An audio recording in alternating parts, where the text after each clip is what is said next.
HOA Karen called the cops after blocking my lake estate. Then my barrier crushed her SUV instantly. Ever wonder what would happen if someone messed with a veteran's private lake estate, blocked his legal entrance, and then had the audacity to call the cops only to watch her own SUV get pancaked by the same security system she tried to shut down? Because that's exactly what happened on the last Tuesday of May. It was supposed to be a peaceful morning.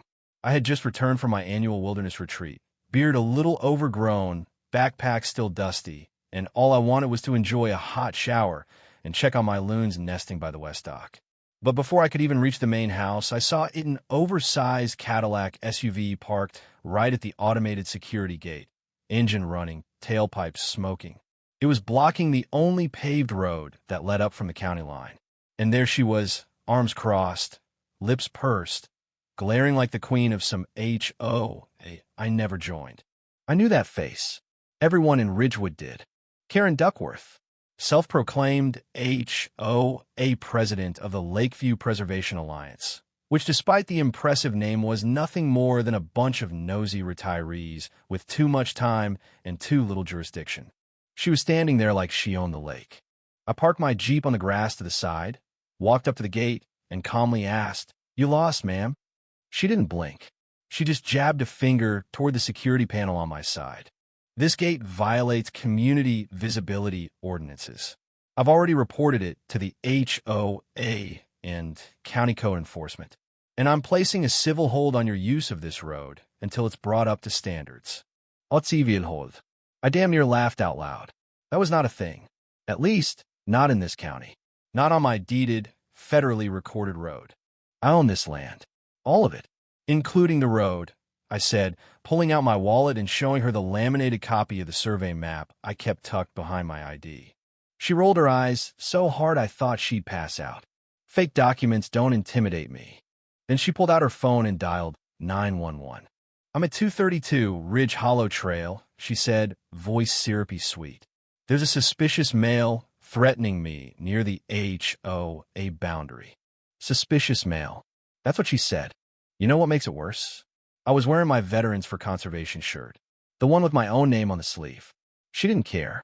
What she didn't realize was that my property had been fitted with one of the most advanced hydraulic gate systems in the state installed last fall after a string of vandalism attempts. That gate? It operated with military precision and closed automatically on a fail-safe timer whenever unauthorized vehicles loitered for more than 3 minutes. And she was sitting right in its crosshairs.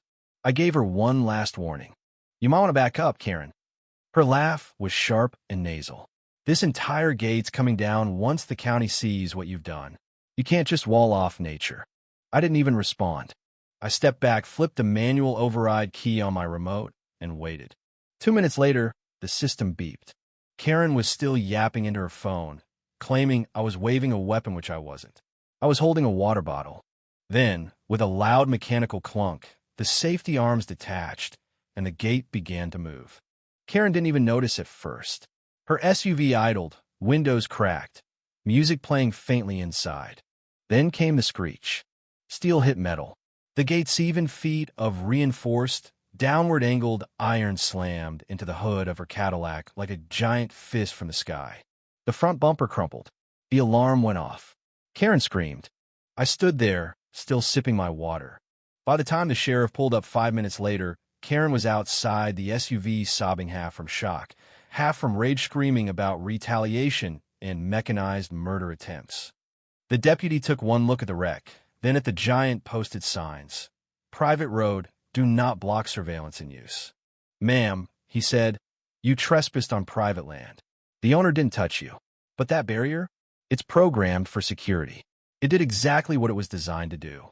Karen tried to argue that as HOA president, she had the right to inspect easements and enforce visual harmony.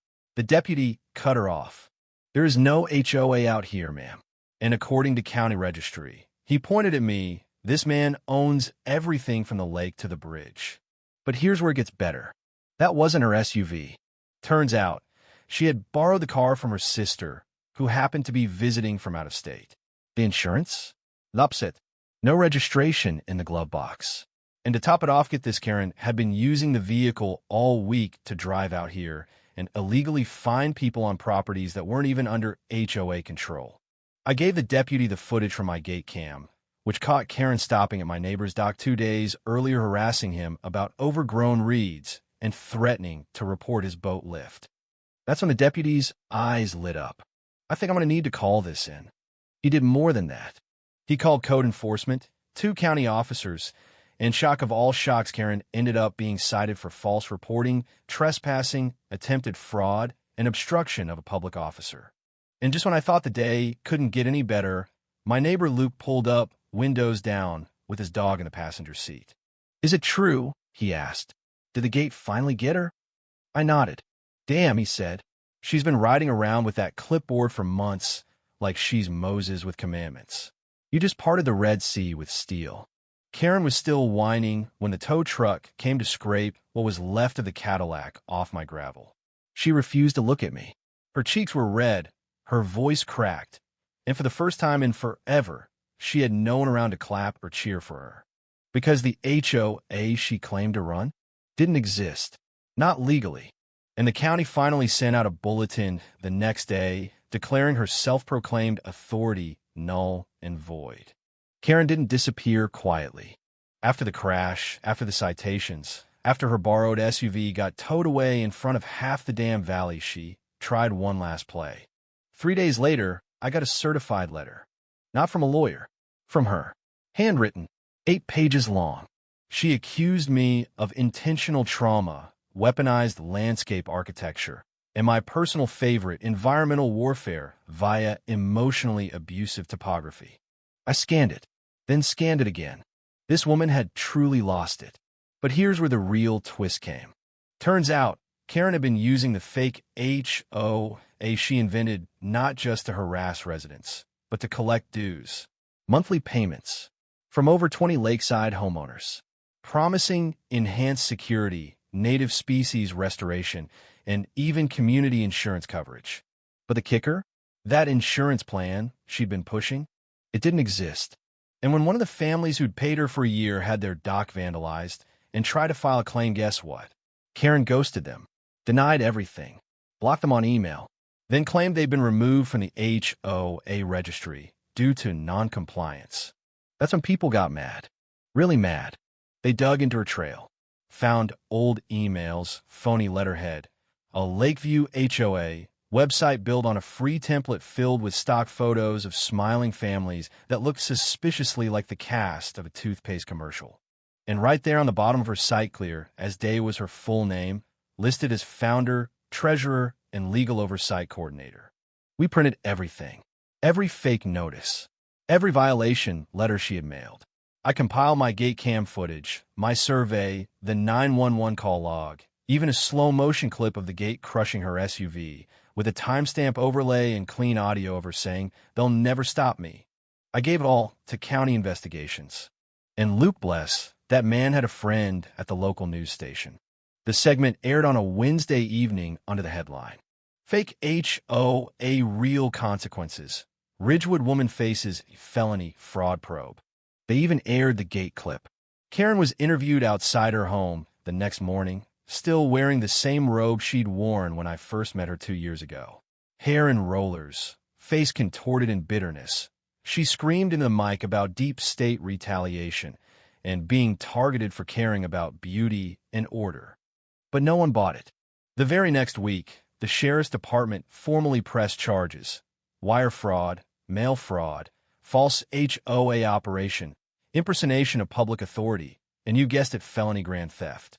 Because those HOA dues, they totaled over $87,000. She was led away from her house in handcuffs, wearing slippers and a bath towel over her head like it would make her invisible. I stood by the lake that evening, boots in the sand, watching the loons drift past the reeds. For the first time in months, there was real quiet. Not just the absence of her yelling, but the stillness of knowing she couldn't touch this place anymore. And that peace, that's what she never understood. This land wasn't just a house and a gate. It was my home, my post-service retreat, a place I'd built with bare hands and legal grit. She tried to invade it with lies, fake fines, and threats, but in the end, it was her own ego that crushed her. Literally. A hand in a twist no one saw coming. The SUV she totaled? Her sister sued her. Apparently, Karen had borrowed the car without permission, told her sister it was for community patrol, then wrecked it while trespassing. The civil suit is still ongoing, but last I heard, her sister also filed for a restraining order and cut off all contact. And one final cherry on top, after Karen's takedown, the county reevaluated several nearby HOAs and dissolved 2 more that were operating without legal filing or proper member consent. The community cleaned house. People started talking again. The neighbors threw a Karen-free cookout the weekend after her sentencing. They asked me to flip the burgers. I wore my Veterans for Conservation shirt again, proudly, this time with a new patch stitched onto the back. Private property. No trespassing. No Karens. So, what do we learn? That land isn't just dirt. It's dignity. That yes, no matter how loud or well-dressed said collapse under truth. And that sometimes, when people try to control what they don't own, the consequences hit harder than steel. So let me ask you this. Was I wrong to let the barrier do its job? Or was that just the sound of justice closing in? The end.